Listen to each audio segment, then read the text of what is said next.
I'm Rip Esselstyn, and you're listening to the Plant Strong podcast. Picture this. You're at a family event and somebody approaches you and says, "Hey, I think that I'm ready to make some big changes.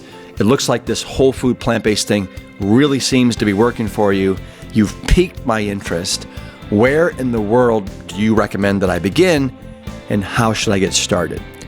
You're in the right place today because I welcome back two former guests to the podcast, Dr. Laurie Marbas and Brittany Jaroudi. They have recently written the definitive manual on the subject. The name of their book is Plant-Based 101, The Ultimate Guide for Mastering the Plant-Based Diet. So whether you're a veteran or you're just dipping your toes, there's a lot to learn from today's conversation. And we'll be right back with Brittany and Dr. Marbas right after this word from Plant Strong. Let me teach you a little health hack that can save you up to 30% on your next order of Plant Strong foods.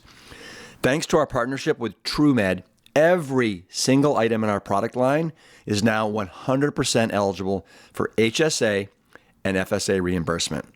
Because of the nutritional integrity of everything that we make, you can use your health savings or flexible spending account to stock your pantry with the Plant Strong essentials that you love pre-tax. Here's how it works.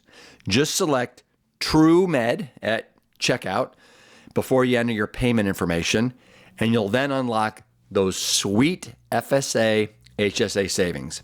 It's real food, it's smart spending, and it's a total win for your health and your wallet. PlantStrong.com. If you're looking for the perfect excuse to invest in your health this fall, both personally and professionally, start planning now for the Plant Strong Black Mountain Retreat. It's November in the stunning Blue Ridge Mountains of North Carolina. Not only will you spend 5 powerful days immersed in Plant Strong living, movement, and connection, but if you're a healthcare provider, you'll also earn continuing education credits that are included with your registration. That means it's not just a retreat, it's a professional investment. This is your chance to recharge, reconnect, and return home inspired with the knowledge and support to lead by example. Spots are limited, and November will be here before you know it. Head to plantstrong.com/retreats and start planning your Plant Strong escape right now. A few years ago, plant-based physician Dr. Laurie Marbas and plant-based influencer Brittany Jaroudi teamed up to create the Healing Kitchen, which is a space where food heals, medicine empowers, and community connects. Brittany herself adopted a whole food, plant-based lifestyle, lost 70 pounds, reversed her own chronic diseases, and recently gave birth to a healthy baby boy. Together, they recently released their first book, Plant-Based 101, The Ultimate Guide for Mastering the Plant-Based Diet, which tackles all of the questions and obstacles that people face when they want to make these kind of lasting changes.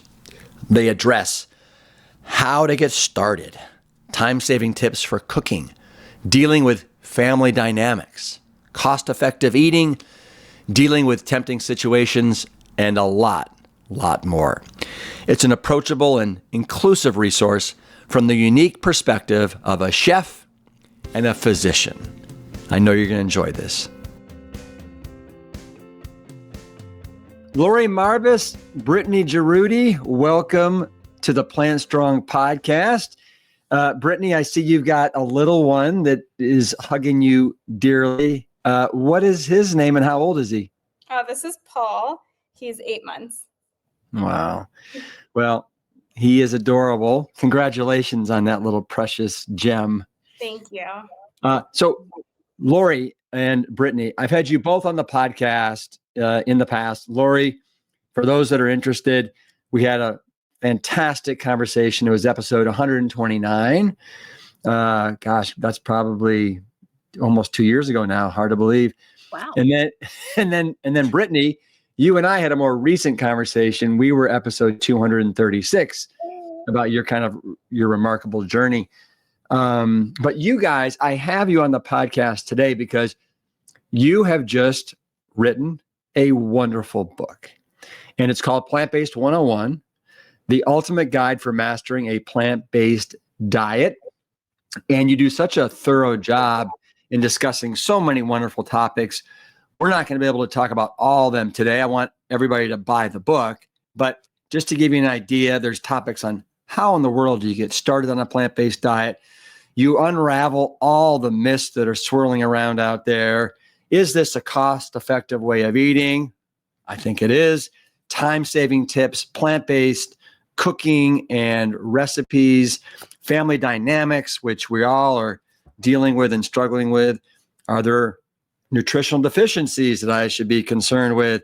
What about eating out and traveling? And then long-term success and adaptation. These are all topics you tackle very, very thoroughly and well in the book. So what I want to do today, gang, is I want to give the audience kind of a taste, a little flavor of this magnificent book. Before we do, because our audience has grown tremendously since we've had you, Laurie, and since we had you, Brittany.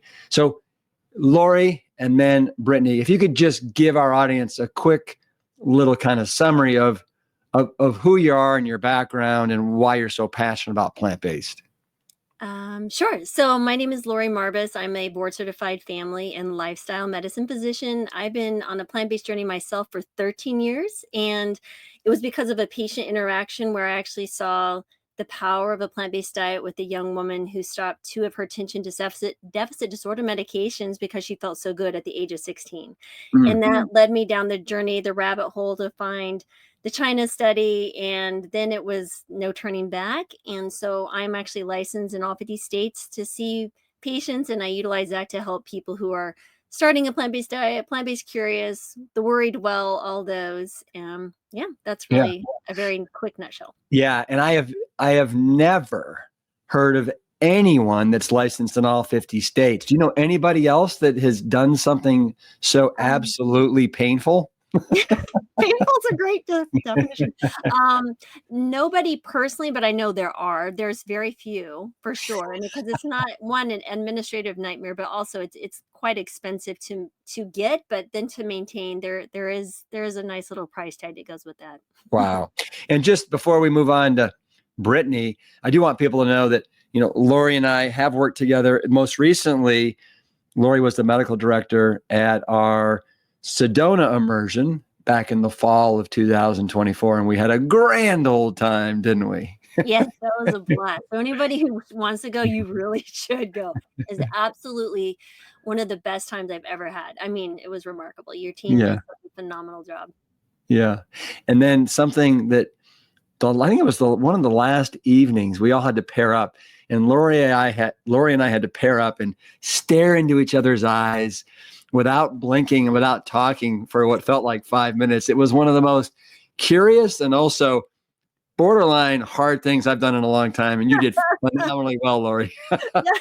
I do feel like, yes, that was quite the connection. So that was really fun. It was intense, but it was fun. It was a lot of fun. Yeah.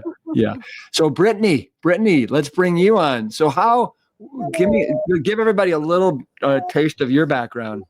So I'm just an average person who stumbled upon the whole food plant-based lifestyle and lost 70 pounds and reversed hypertension, high cholesterol, my C-reactive protein levels, and have just been loving cooking and living this, and just thought of it really as such a gift that I wanted to share with others.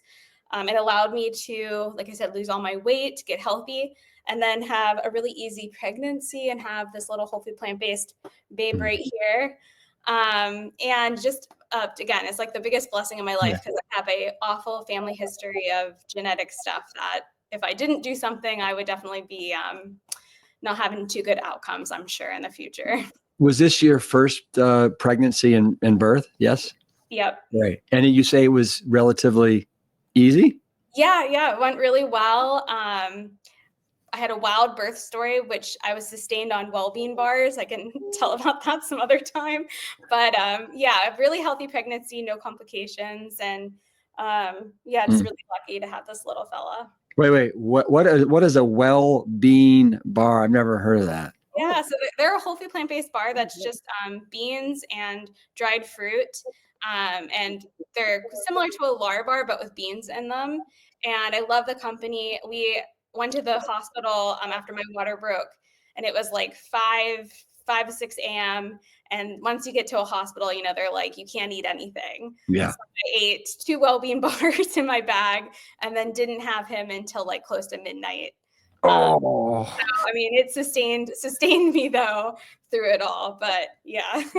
I'm curious. What kind of beans are in a bar? I've never heard of beans in a bar. All different kinds of beans. They have black beans, all sorts of stuff. I'll have to send you the link for them. They're a great whole food plant-based company. Have to check them out. For them. Cool. So we're going to go into your new book and talk about some of the topics, but why now? Why did you guys decide to come out with a book? And this just launched, everybody, in early January. So very exciting. Yeah, I think it's important to just kind of back up a little bit in our history together. Yeah. So I had started plant-based telehealth. We sold it. It's now Love Life, which is amazing. Great doctors there too. And then started another company called Mora, trying to use insurance. We shut that down. And that was that time, just perfect timing as I was shutting down, looking to do my own thing, that Brittany had reached out, I think just a month or so before. And I was like, hey, Britt, would you be open to doing something together? And, we always hear about people are always asking, where's the recipes? And can I talk to a medical doctor? I'm like, well, why don't we put them together? And we came up with the concept of the Healing Kitchen. So it's a live group that we do every single week. We do live coaching. Brittany does her amazing cooking demo for half hour. I answer medical questions for half an hour. We have a private community. Along with the book, we launched a course to really help people walk through how to start a plant-based diet, starting with the mindset, and then just understanding the habits that sustain a healthy, well-balanced plant-based lifestyle. And that's where the book kind of came from, because we also do monthly workshops, which you've been a part of once before, like a year or so ago. And so that Healing Kitchen piece has really been kind of the nidus to address some of the questions. And that's where it was like, we have all this same thing. We hear the same questions. We say the same answers. We see the same problems. Like, why don't we just put this all together? And people love that idea. We did a little workshop to kind of test the waters. And it was like, yes, this is exactly. And then we expanded upon that. And that's how it was kind of came to be, because we really wanted to put together a manual, so to speak, nothing like Dr. Greger's 600 cited this, which is amazing. But that's a little overwhelming for a lot of people who are just getting started. And even for people who've been on a plant-based diet for a while, I wanted to highlight my own experience as a physician. Just, saying these are the things that I see recurring that you can avoid by doing certain things. So that's kind of where it started, like 1 or 2 pages per topic. Get deep enough to like, oh, I need to be asking some different questions here, right? Not just like, oh, this isn't working for me, I have to give up the plant-based diet. It's like, no, this is just, let's step back and let's look at the broader picture. What can we do to tweak? It's like, you look at the radio station, right? You're like, I know that plant-based radio station's here, but it's a little fuzzy. So how do I dial it in so it comes in clear? And that's kind of what we are. We're kind of the dialing in and getting everything a little clearer for you, so you can really appreciate your journey and continue to evolve and thrive. Yeah. Wonderful. Well, let's dive in. Okay. So I'm just going to kind of pick and choose different topics from the book that I think would really resonate with our audience. And let's start, you suggest that you have a step-by-step guide to transitioning, and you want to do it kind of thoughtfully and methodically. So where do you begin? Let's just say you're a newbie. You want to transition to plant-based. Where do I start?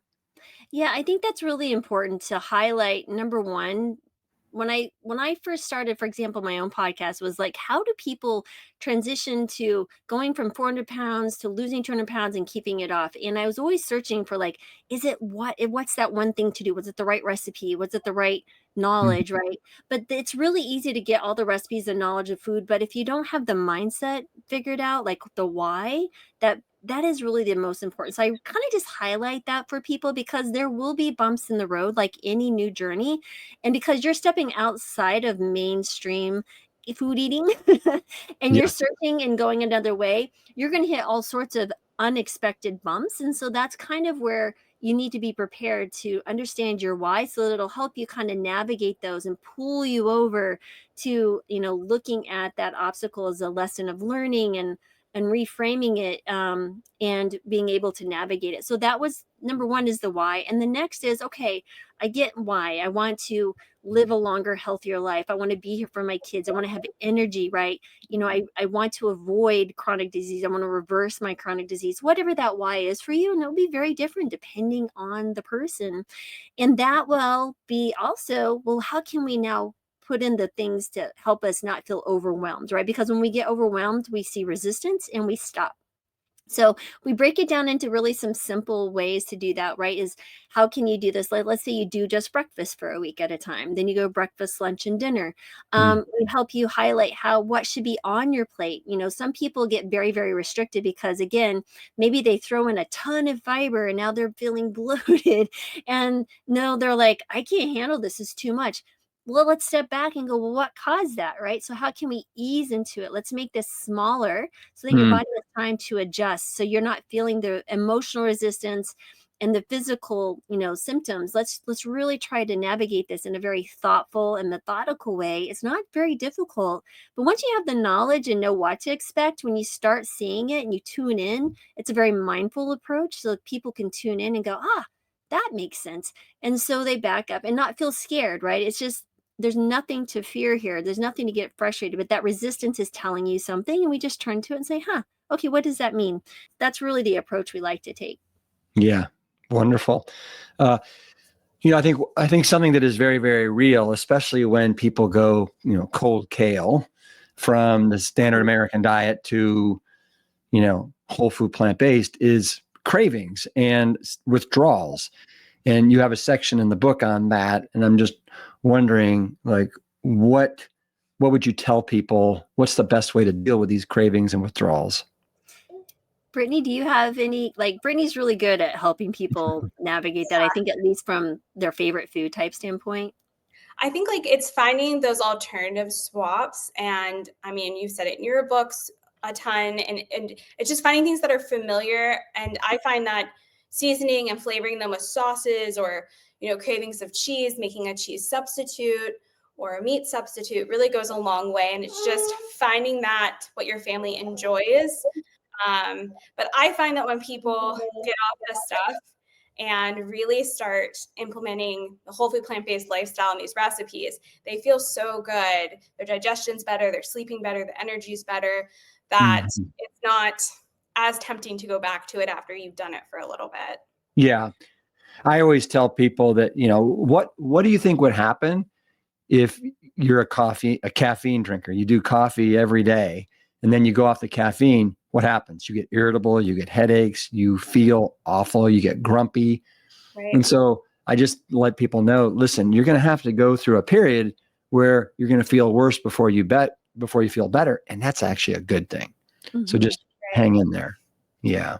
Yeah. And I think it's important too to highlight, is there an emotional craving associated with the food as well? Right. So maybe they ate something after dinner with their husband while they watched TV and it was not, very healthy for them. Like, there's that piece too, is really examine the habit surrounding it. So if you're eating a whole food plant-based diet, yet you're still craving something that's not, let's examine that one layer deeper, right? So there's some emotional component to it. It's like a smell of anything could bring you back to a memory.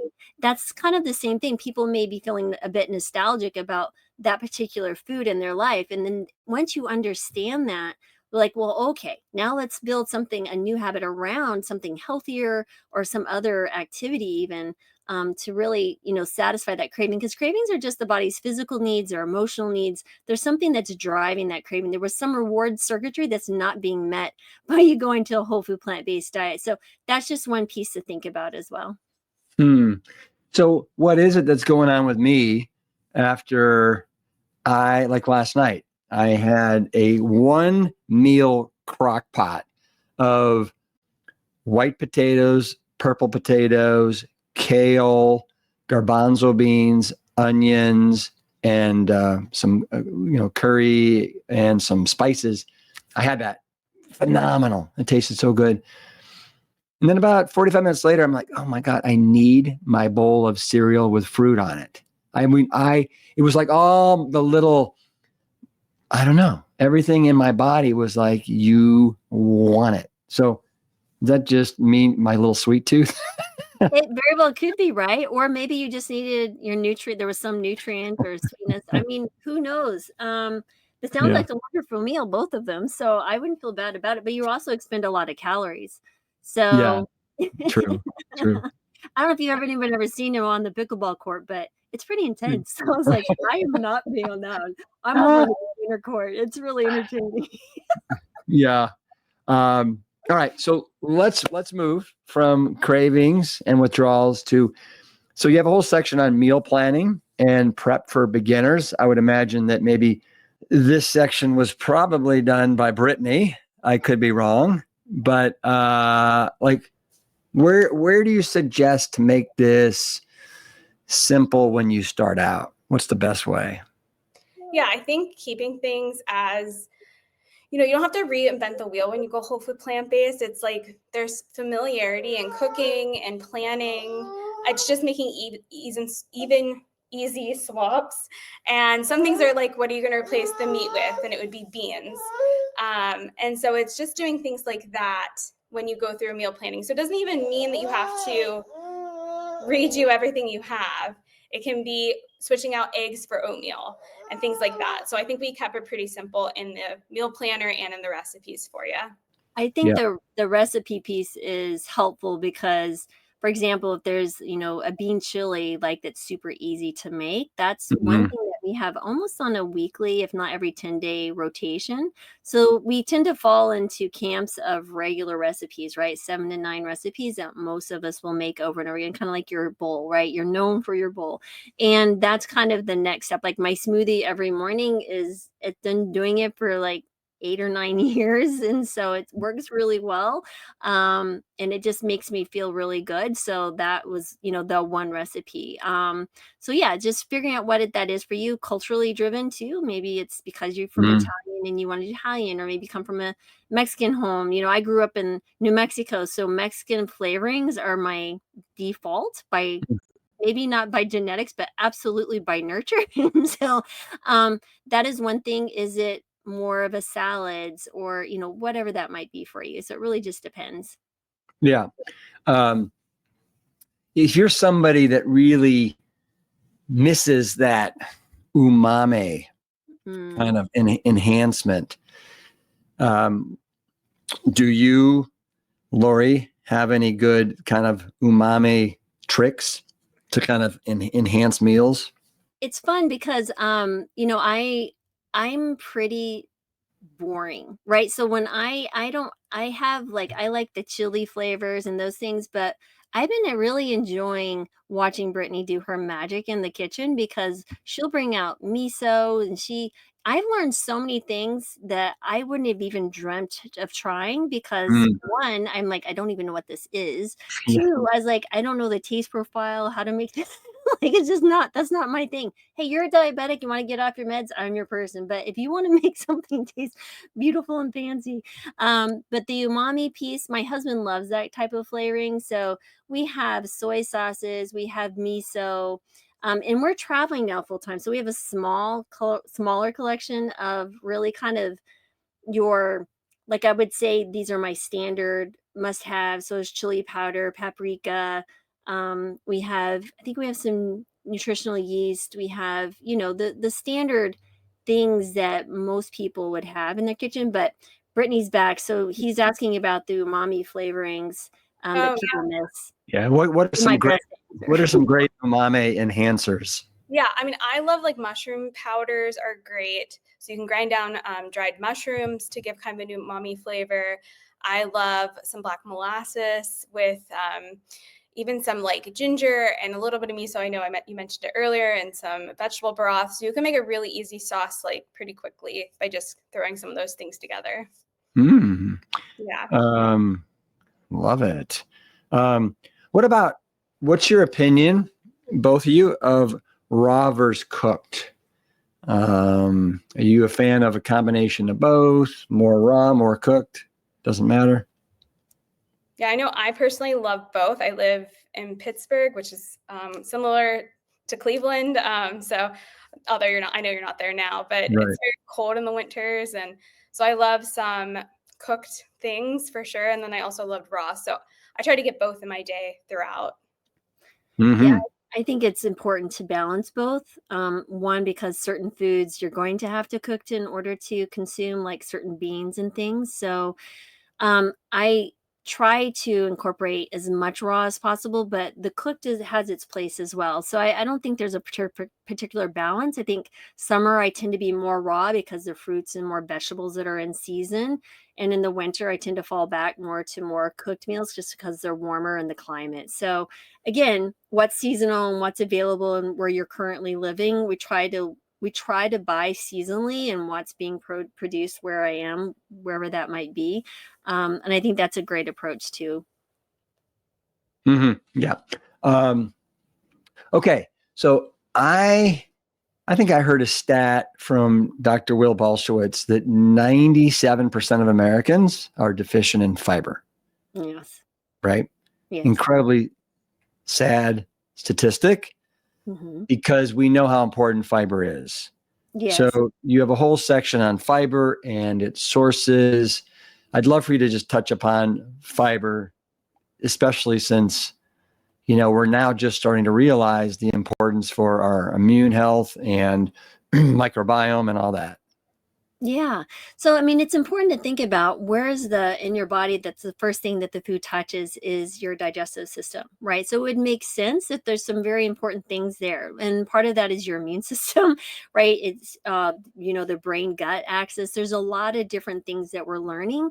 And to understand that microbiome that's sitting in there needs to be fed appropriately if you want it to function its best. So we have a Ferrari, so to speak, of our microbiome. And many times we feed it like it's like a 40, whatever, the 1900 Ford, whatever it was, right? So we're trying to crank it with this. No, like it's a whole carriage. Right. So we're feeding it stuff that's like, wait a minute. The gut's like, man, I could rev up and do so much better for you and present more wonderful things in your life health-wise if you would feed me appropriately these amazing fiber-rich foods.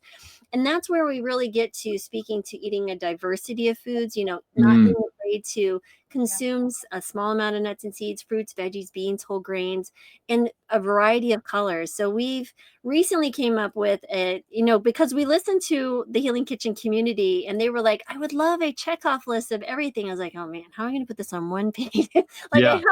Makes me think. And so I go back to the drawing board and produce something. And they're like, so really did I get all of my different categories of plant foods? Did I get the different colors of plant foods? And so that's the beautiful thing. It's like, you don't have to necessarily do it every day, but try to get within the 7-day period, try to reach the majority of your days are hitting all those categories. And I did recently come up with an idea for people is like to do a plant-based audit, like using Chronometer. And this is a great one. It's a great tool just to see where you're at, to make sure that you are including all those different foods. But 2 would be to see what your grams of fiber are, and feedback for people who keep asking you if you're getting enough protein is saying, yes, I am getting enough protein. I actually did an audit of my diet for a week. I am getting this much protein, which is more than the RDA. And by the way, I'm getting this much, 50 grams of fiber a day. How much are you getting? Are you fiber deficient? And just flipping it backwards on them. And people are just cracking up. This came out of a conversation with the patient. And so that was really how all of this started, was conversations and experiences that we've had, over the years. Because between Brittany and I, which still doesn't match your plant-based journey, but we have 22 years of plant-based experience. But for us, it's a very, very different, I'm with patients and looking at that piece, and she's cooking and understanding people's desires and flavors and all that. So it's a really fun combination. Yeah. What's interesting is I bet you 99% of the people that were to ask any of us, well, how do you get your protein? If we were to ask them, well, let me ask you, how do you get your protein and how much protein do you get a day? They have no idea. Nope. No idea. Nope. And so that's interesting about the Chronometer. What are you finding, Brittany and Laurie,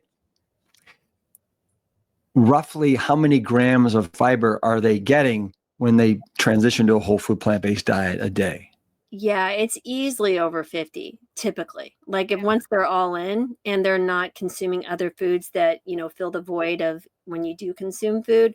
I would say on average, most of my patients are saying they're hitting 65 grams or more, and which is quite incredible. Now, depending on, again, if people are having some digestive issues, they might pull back a little bit.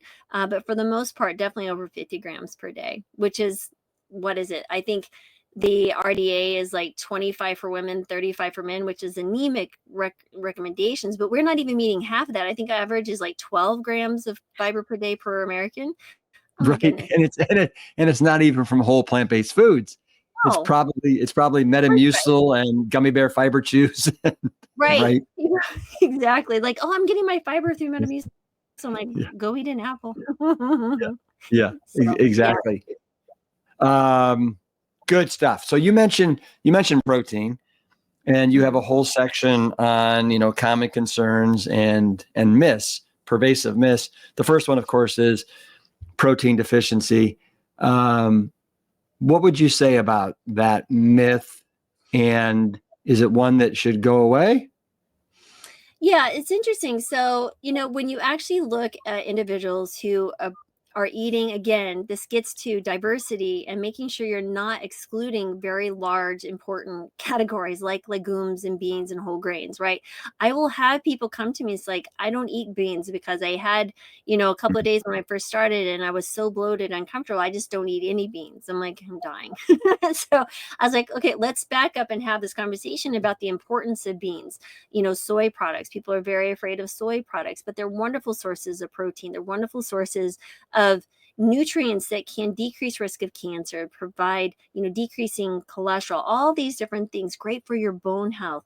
And so these are, again, they hear things and maybe they didn't even opt in consciously to the belief that something was unhealthy because someone, even maybe a physician who's uneducated on the value of certain foods and their nutritional quality, just blatantly says something, oh, you shouldn't eat soy because it'll cause, whatever. I was like, what are the grounds for those type of statements?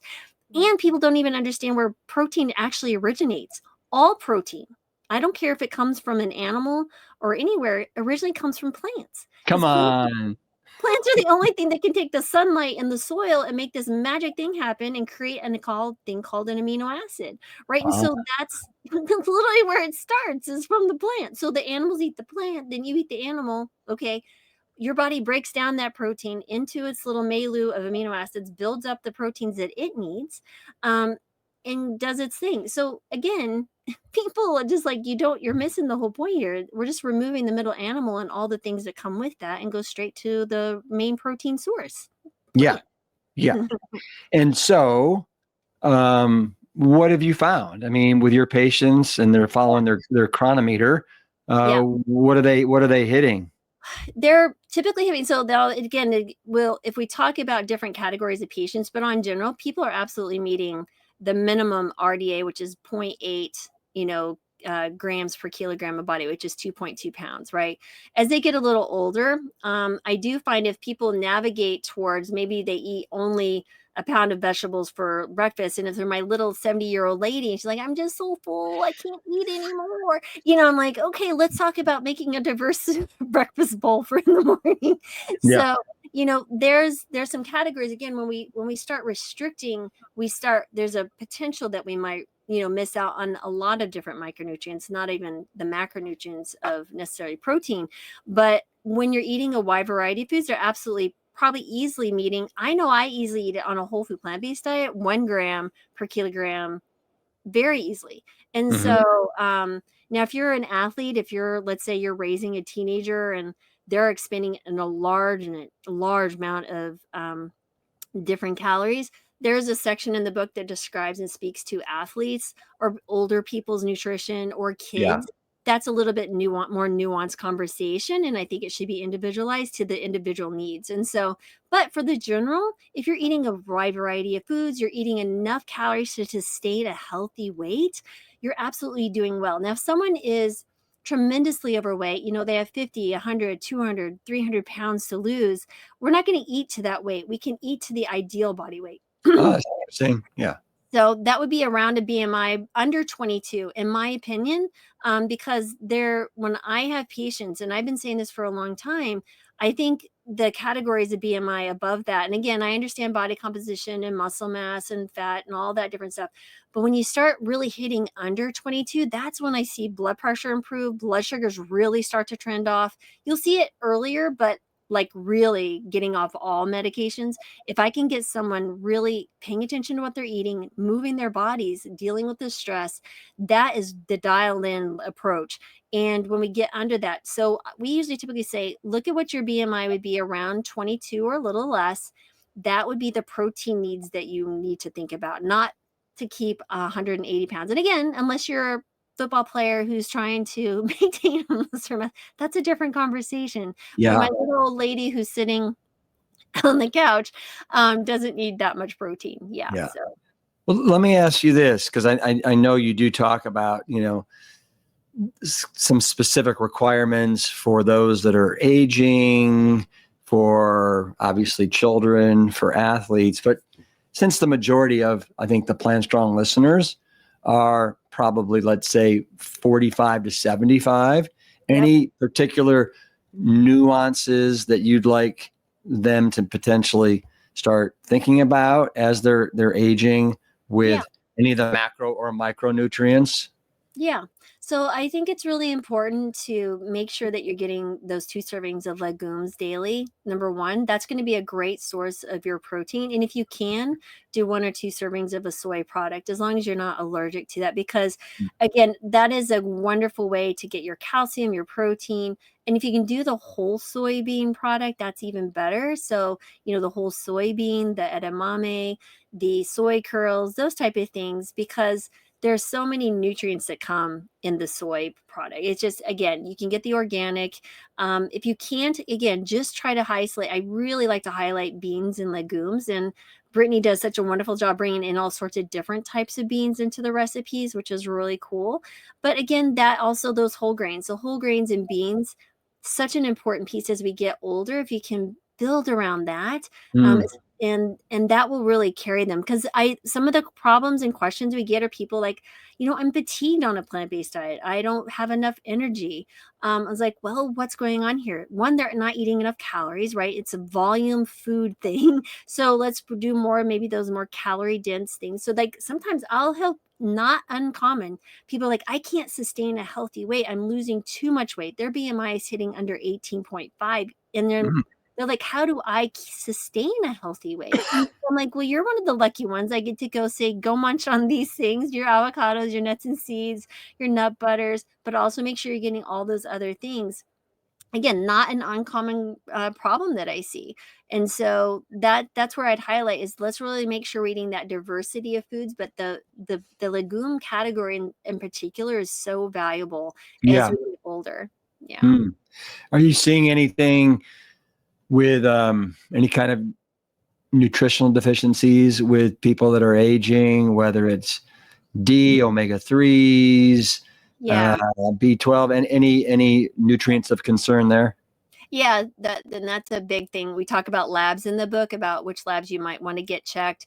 As I've always stated, the one supplement that's a non-negotiable, you really should be your B12. I had one patient in particular who wasn't even necessarily older, but mid-30s. She'd been vegetarian and then went fully vegan for many, many years, well over a decade, and was having severe symptoms. And it was all pointed to B12 deficiency. I was like, do you supplement? She goes, no. And when we checked her labs, and even while we were checking her labs, like, I need you to start this high dose immediately.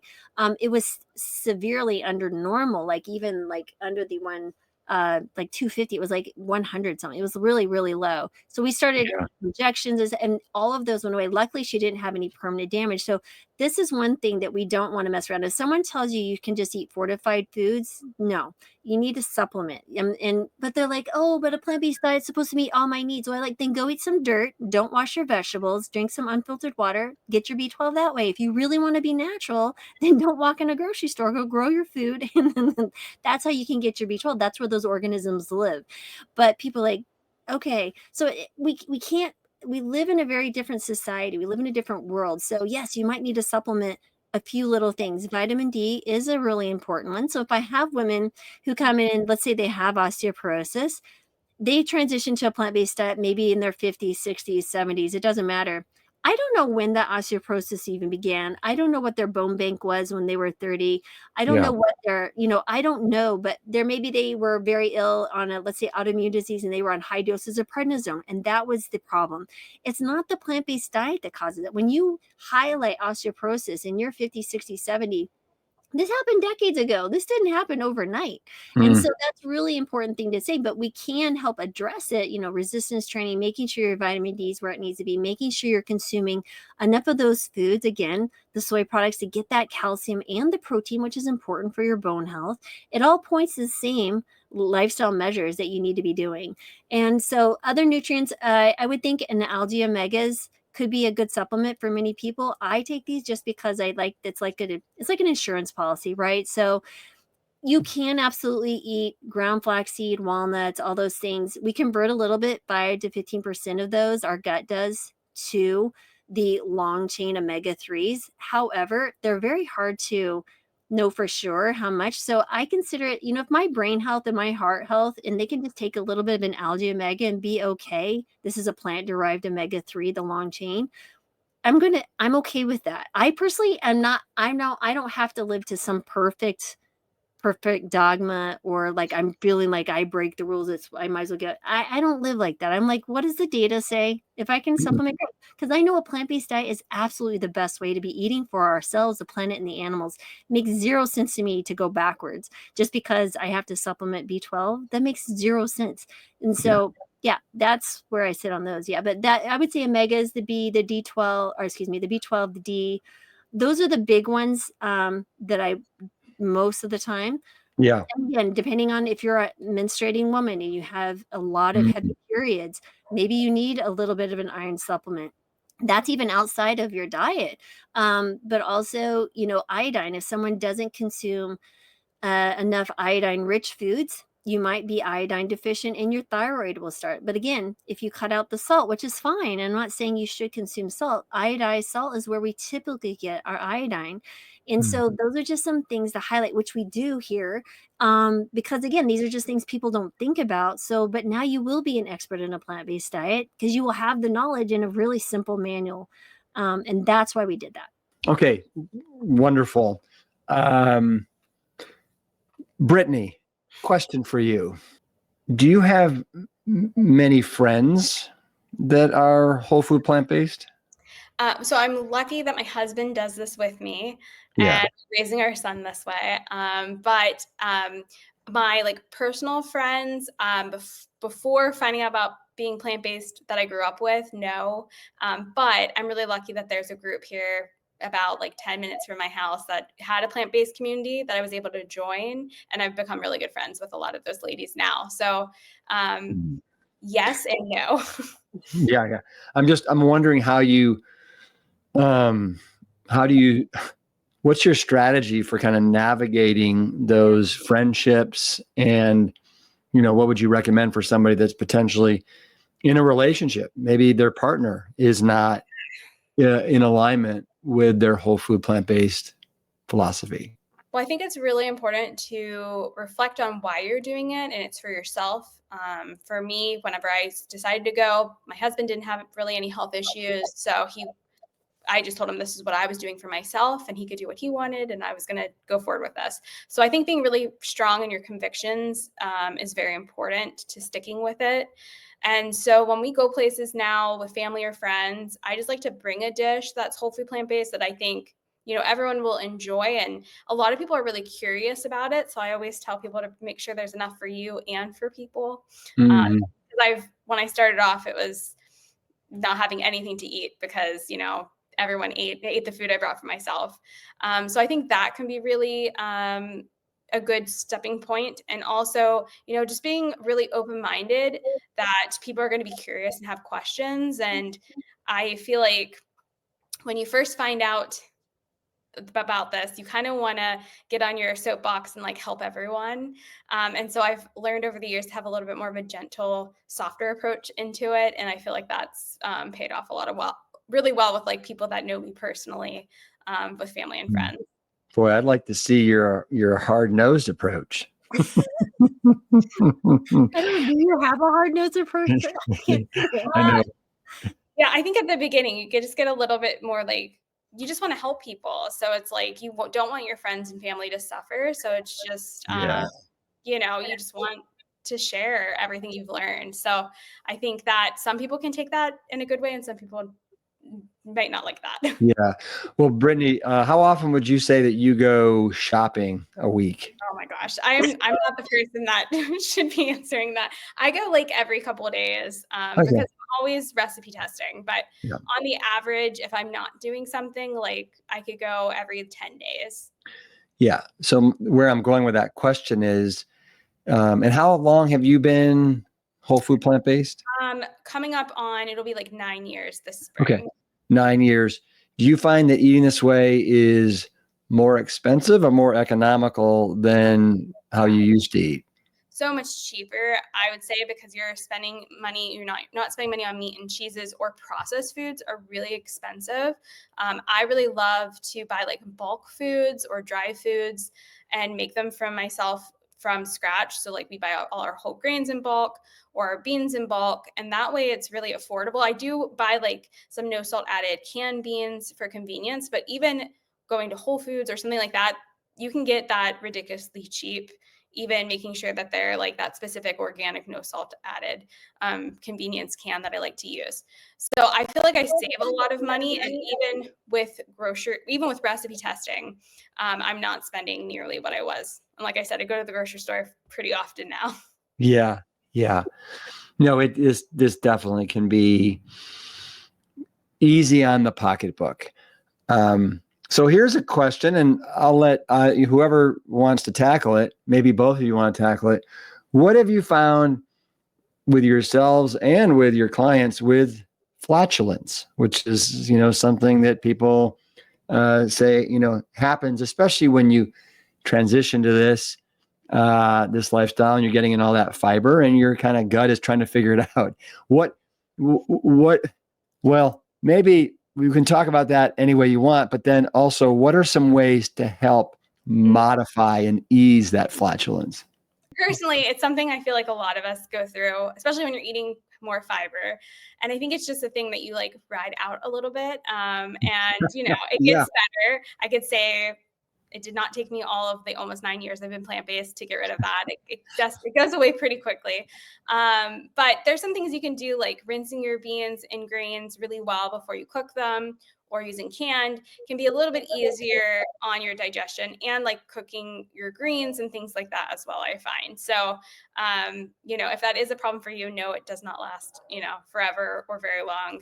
I find that it clears up pretty quickly. Yeah.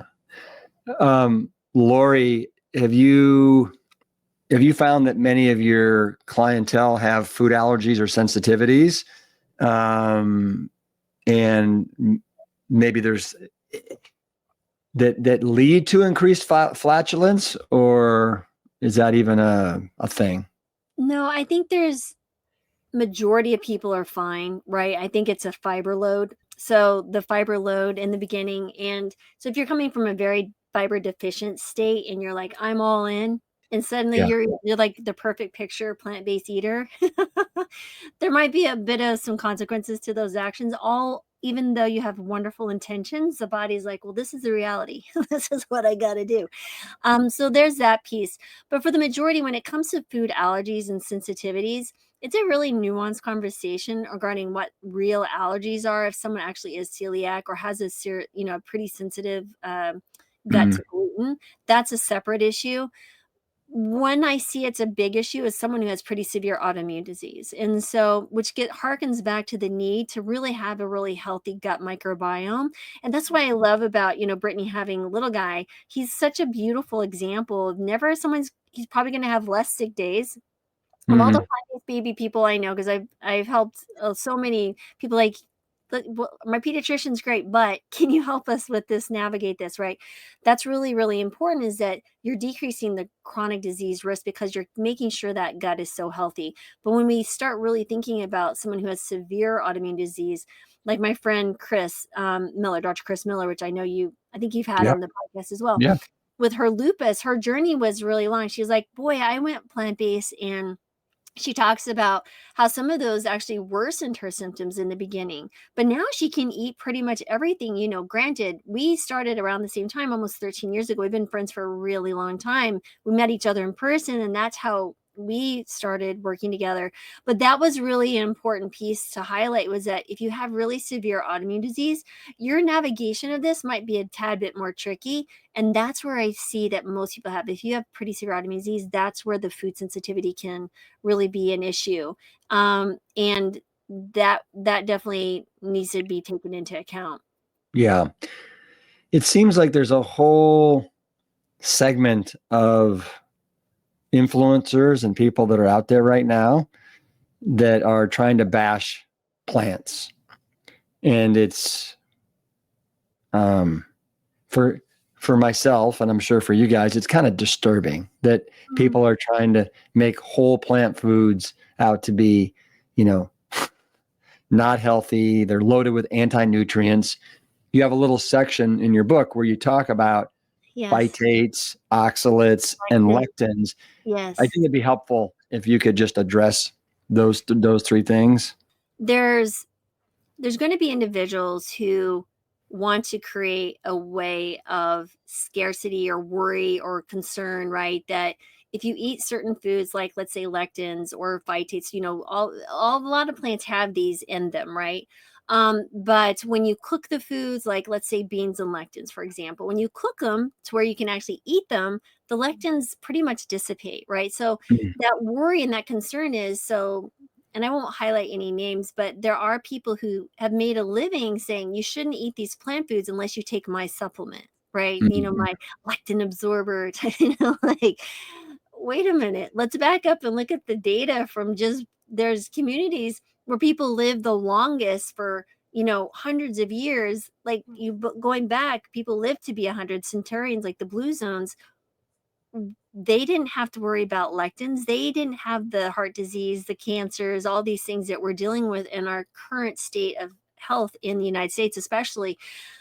That's really, really important. So you shouldn't be afraid of the foods that helped us kept us healthy and sustained, right? So let's actually look at real life examples. People get so reductionist, and that's where they can find fear, versus looking back and saying, no, the whole plant food is absolutely nutrient rich. It's going to be everything that you need. You're going to get your protein. You're going to get all of the macronutrients you need, the carbohydrates, the healthy fats. I mean, if a hippo, an ape, an elephant can eat these plants and sustain amazing muscle mass and live long, healthy lives, why do you think that humans are any different? We're anatomically created to eat plants. I mean, that's the small intestine, the way our teeth work. So I tend to not worry so much what, some influencer is trying to say. What I understand is that I speak the truth. I speak from my own experience, and I speak from the science. So if there's some new science that comes out and says something else, there's such a vast, well over a century of data showing that how plants are very helpful. I mean, like, you can go back eons and look at the science. It all says the same thing. The more plants you eat, the healthier you tend to be, and in that society as well. And so when I think about that and I hear people, trying to spat out, being fearful, be afraid of that and be afraid of this. I do have people, we have kind of just like, oh, I just heard about this. I shouldn't be eating beans because of the lectins. Like, let's go back and follow the money. So where does that lead? This is someone, even though they may have the credentials of, let's say, even a doctor, what is he selling or she selling, right? So why are they saying that? Now, it doesn't mean that all people who sell supplements are evil or anything. Absolutely not. There absolutely is a place for it, like I mentioned before.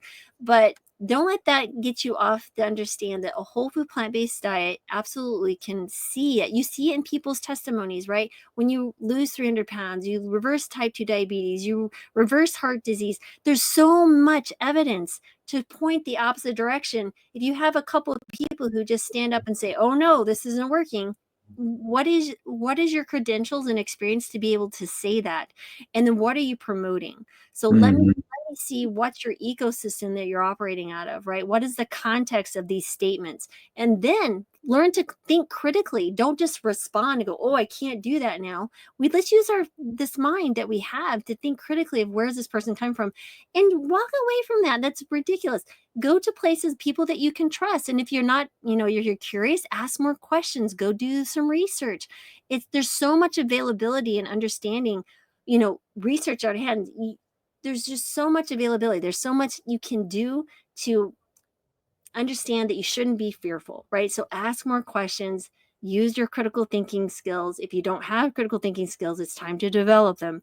Don't let the fear push you around. But that's what I would say to that, because I don't even waste my time and energy on those anymore because I've got so much work. We have so many people who want to get well and understand the message of a plant-based diet that, sometimes people are like, oh, can you do a rebuttal video? I'm like, actually, no, because that's not my personality. I am not going to go after and seek the negativity. All I'm going to do is put out positive, because when I do that, that's what I will draw. And so that's where I typically sit on that, is like, just use your mind. Let's talk this over. Let's talk it through. And you will find, if you walk through it, it's like, that makes sense. These foods are very, very healthy for us. All the evidence points to it. This person's making money because they're having lectin inhibitors or whatever it is. That's what I would suggest. Yeah, I like all that a lot. Did you, a friend sent me an article. This came out in JAMA Cardiology just recently. Brittany, looks like you're shaking your head. About a 40-plus-year-old Florida man who went on the carnivore diet 8 months ago, when his total blood cholesterol was about 210. 8 months later, it's over 1,000.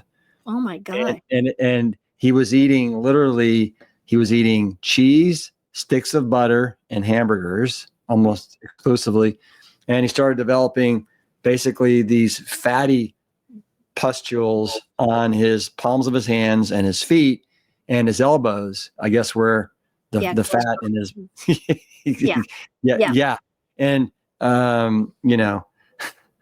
so it's incredible how people can somehow get swayed into thinking, wow, plants aren't healthy, but man, butter and cheese and eggs and meat, bring it on. Anyway, I don't want to go down that path right now. But speaking of some of these influencers and naysayers, you guys have a fantastic whole section on using humor to disarm the naysayers. Yes. You got 30 these brilliant one-liners. I mean, can you throw any at me right now or in the audience? Yeah, let me pull them out. It's Dr. Marbas. It's 108. Yeah. I got, there's literally multiple one-liners. So let's see here. Oh, this one. I'd invite you to dinner, but I'm afraid you'd find the lack of complaining unusual. Yeah. But I thought about that argument, but my kale chips were too crunchy to hear it clearly. Yeah. And if you want to get in more snarky, you could say, last time I checked, my food didn't come with a side of moral dilemma. Yeah. So Good. yeah, so this is a good one that you can appreciate. Being in Esselstyn was, sure, I'll miss bacon, but not as much as I miss my arteries being clear. So, again, people make snarky responses. You can have these in your back pocket. You're like, wait a minute, I got that perfect response for you. Hold on one second.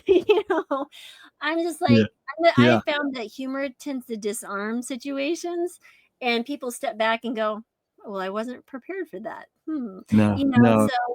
But again, you want to meet people where they're at. But sometimes you're just like, I'm just going to put an end to this right now.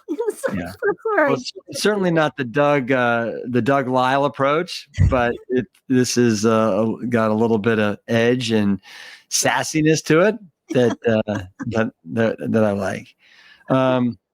Brittany, you're there with your 8-month-old Paul. I know you guys have a whole big section on kind of how to indoctrinate kids into this lifestyle, and also how to have a conversation with, I think, younger kids, maybe between the ages of 5 and 12, about, mom and dad are going to be going down this route, and how do you have that conversation? So Would you like to speak to any of that?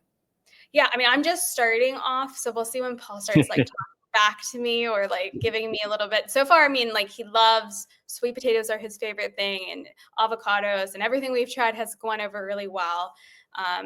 But I think Dr. Marvis, she raised like 3 teenagers and young adults on it.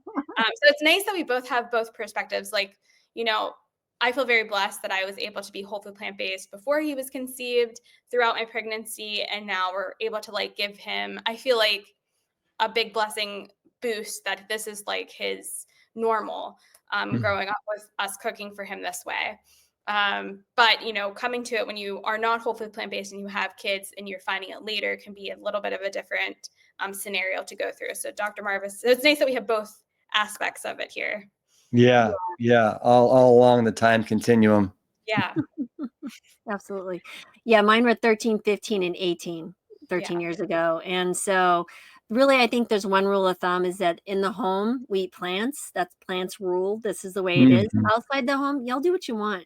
Your body's going to tell you, you'll have a foundation of plants. And when your bodies and those experiences show that you're not feeling well, you'll navigate back to what I'm teaching you here. And then along that way, I educated them, but they were already spending a lot of time in the kitchen already because that's how we raised them.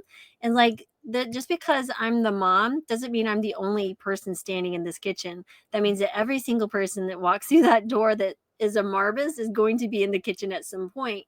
And so that's a really important thing, is teaching them those skills, as to how to cook. Because when you release them into the world, they're going to be in this world that we're dealing with, right? The ultra processed foods, the convenience, their friends. Do you really want them not to be, you're trying to protect them because you don't want them to be upset? What are you doing here? You're actually doing more harm in the long run. You're setting them up for, long-term chronic health issues, and not the skill set to actually navigate this world and lean back on, oh, I can cook. I know how to make healthy meals that taste good, regardless of where we are. That's a really, really important thing to teach your kids. Yeah.